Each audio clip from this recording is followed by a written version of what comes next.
خلقه ولا يحيطون بشيء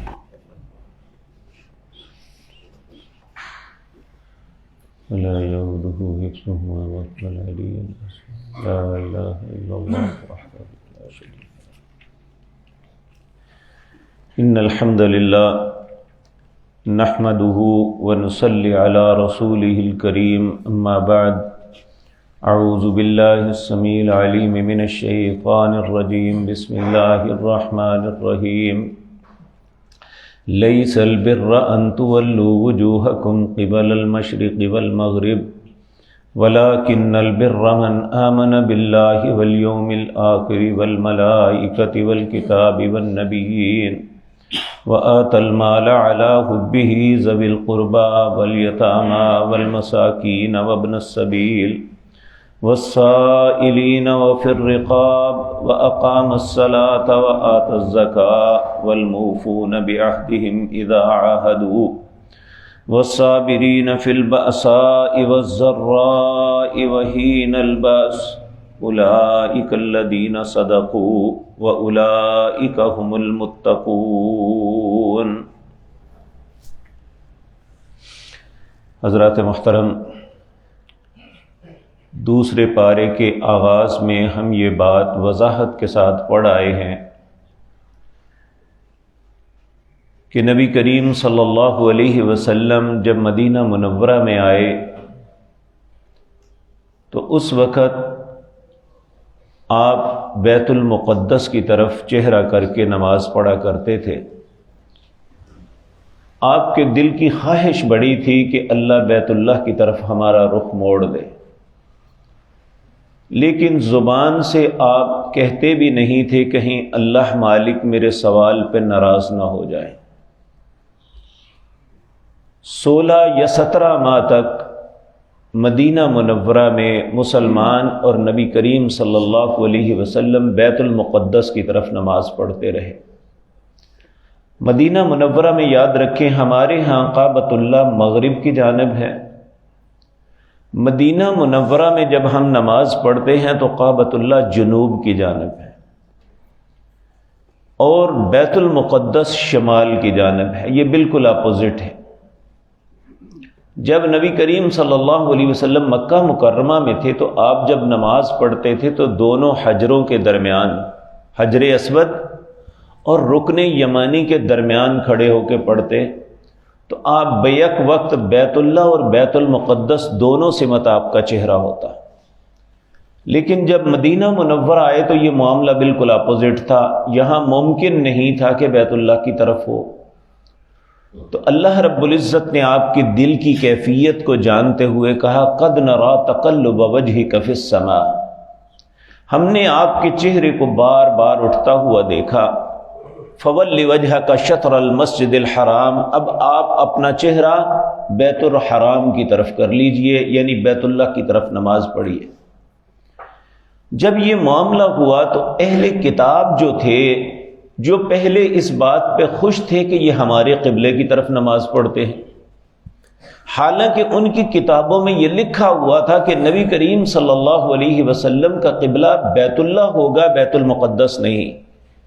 اس کے باوجود وہ ضد اور عناد کی وجہ سے مسلمانوں کو تانے دیتے تھے. دیکھیں جی پھر 15-16 مہینے کی نمازیں تمہاری کہاں گئی؟ یا وہ نمازیں غلط تھی یا یہ غلط ہے. جس طرح آج بھی کوئی انسان کسی کو حق سے روکنے کے لیے کہتا ہے لو جی پہلی زندگی کا کیا ہوگا، پہلی نمازوں کا کیا ہوگا جو آپ کہتے ہیں سنت کے مطابق نہیں تھی. یہ بات یاد رکھیں، جب کوئی بھی انسان کسی بھی بات کو درست سمجھتے ہوئے اپنے رویے، اپنے طریقے کو بدل لیتا ہے تو اللہ پچھلی غلطیوں کو معاف کر دیتے ہیں، اللہ اس سے درگزر فرما دیتے ہیں. یہ نہیں کہ اللہ یہ کہیں کہ جب لا علمی تھی انسان کوئی غلطی کرتا تھا تو اللہ اس غلطی کو پیٹتے رہیں.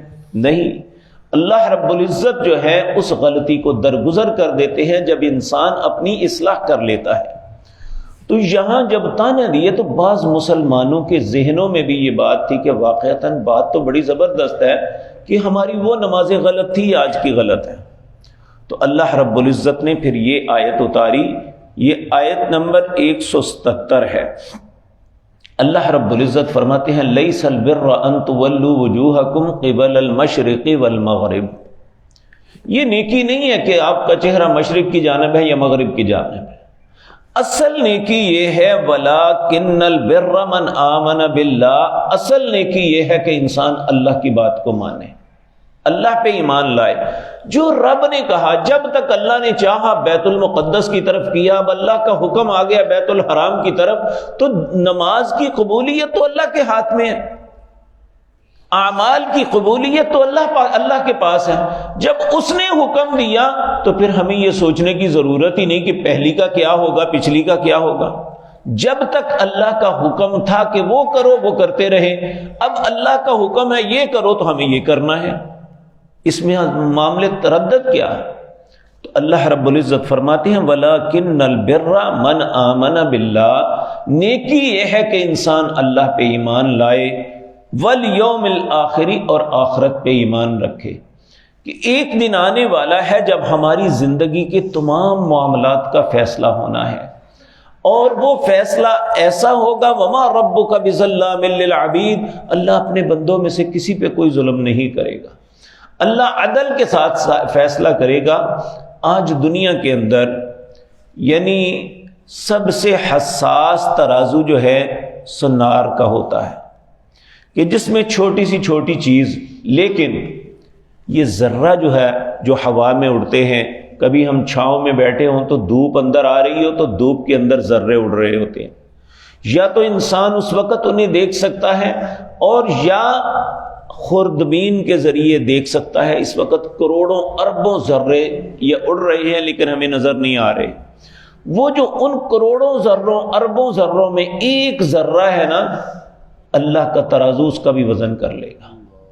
وَمَن يَعْمَلْ مِثْقَالَ ذَرَّةٍ خَيْرًا يَرَهُ وَمَن يَعْمَلْ مِثْقَالَ ذَرَّةٍ شَرًّا يَرَهُ، اس ذرے کے برابر بھی انسان کا عمل نہ اچھا ضائع ہوگا نہ برا چھوٹے گا، العیاذ باللہ۔ اللہ ہم سب پہ اس وقت رحم فرمائے۔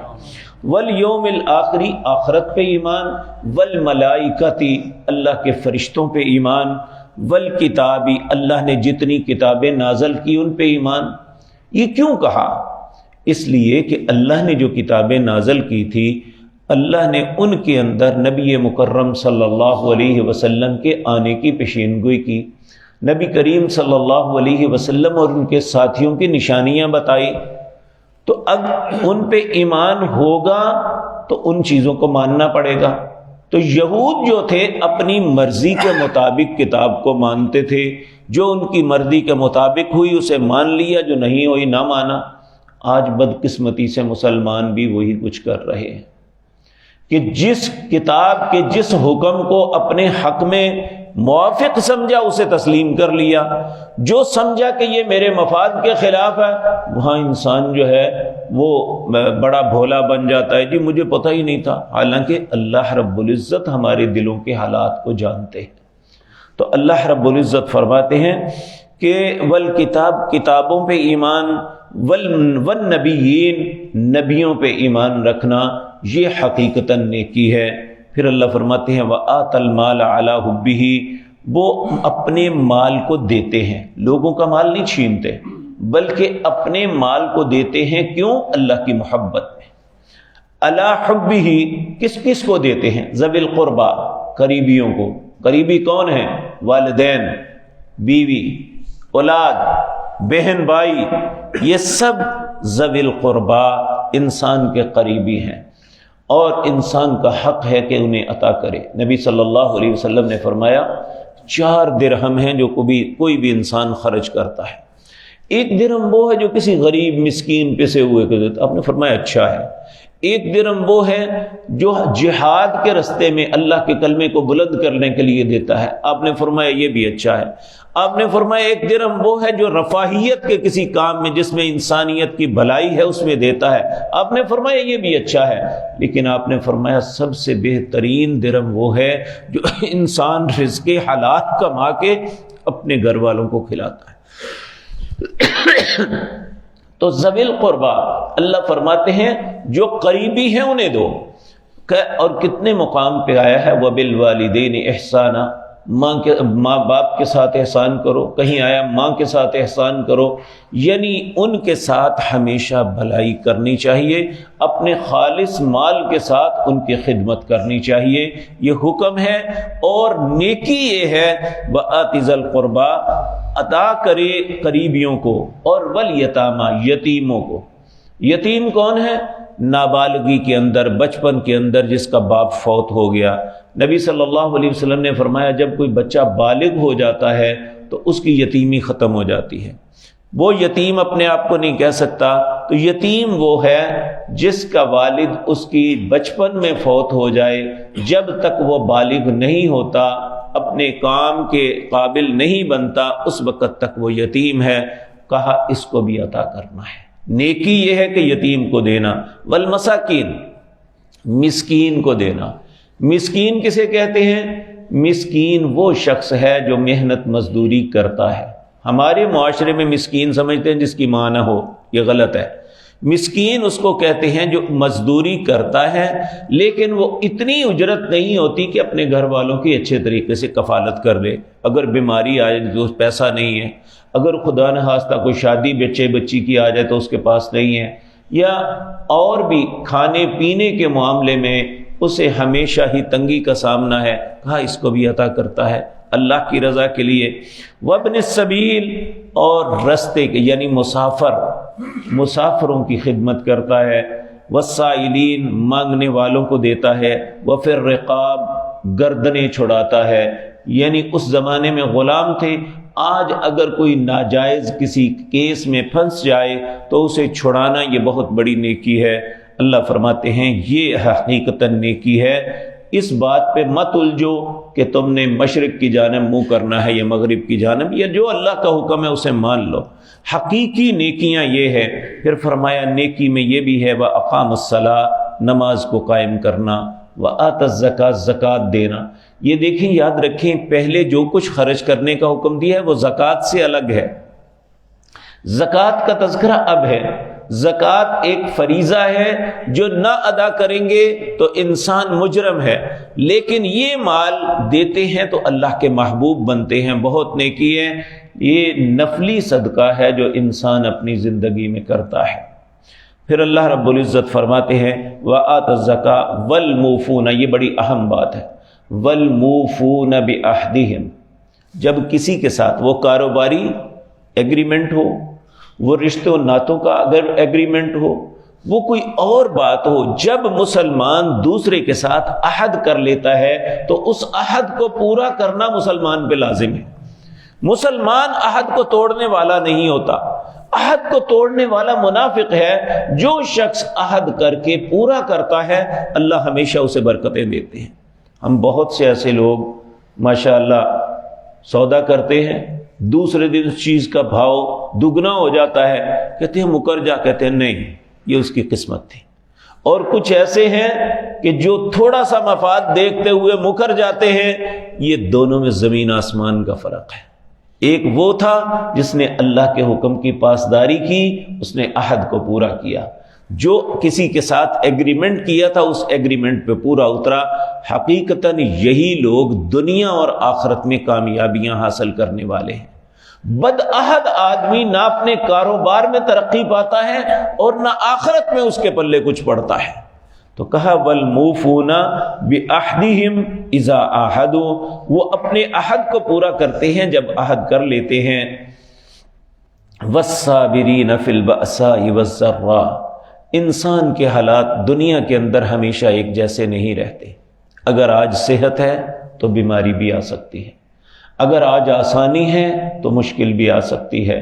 تو یاد رکھیں یہ ہمیشہ بیماری کو، مشکل حالات کو، کرائسس کو جادو ٹونے سے جوڑ دینا، یہ کہنا کہ فلاں نے میرا رزق بند کر دیا ہے، یہ دانائی کی بات نہیں ہے۔ جس طرح اللہ رزق کی فراوانی دیتا ہے کسی وقت ٹائٹ بھی کر دیتا ہے، جس طرح اللہ صحت اور تندرستی دیتا ہے کسی وقت بیماری بھی آ جاتی ہے، یہ سب اللہ رب العزت کی طرف سے ہے۔ آپ دیکھیں نا قرآن کریم میں اللہ نے واضح فرمایا کہ اللہ رب العزت کی طرف سے بیماری آتی ہے وَهُوَ يَشْفِينَ، وہی اسے شفا دیتا ہے۔ وَإِذَا مَرِضْتُ فَهُوَ يَشْفِينِ، بیماری بھی اللہ کی طرف سے ہے اور اسے شفا بھی وہی دیتا ہے۔ اسی طرح کرائسس بھی اللہ کی طرف سے ہوتے ہیں اور ان کرائسس سے نکالتا بھی اللہ ہے۔ کہا وَإِن يَمْسَسْكَ اللَّهُ بِضُرٍّ فَلَا كَاشِفَ لَهُ إِلَّا هُوَ، جب اللہ کسی کو کسی تکلیف میں، آزمائش میں، مصیبت میں مبتلا کرتا ہے تو اس مصیبت سے نکالتا بھی وہ ہے۔ یہ انسان کا ایمان ہونا چاہیے۔ تو ایسے حالات میں جب انسان کو یہ معلوم ہو کہ یہ اللہ کی طرف سے ہے تو پھر وہ صبر کرتا ہے۔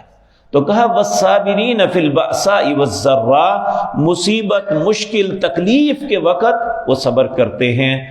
وَحِينَ الْبَأْسِ، جب بھی کسی کرائسس میں مبتلا ہوتے ہیں، اللہ فرماتے ہیں اولئک الذین صدقوا، حقیقتاً یہ سچے لوگ ہیں جن کے اندر یہ اوصاف ہیں۔ اب پھر غور کریں، پہلا وصف وَلَكِنَّ الْبِرَّ مَنْ آمَنَ بِاللَّهِ، نیکی یہ ہے کہ اللہ پہ ایمان رکھنا، نمبر ایک۔ دوسرا وَالْيَوْمِ الْآخِرِ، آخرت پہ ایمان رکھنا۔ تیسرا وَالْمَلَائِكَةِ، فرشتوں پہ ایمان رکھنا۔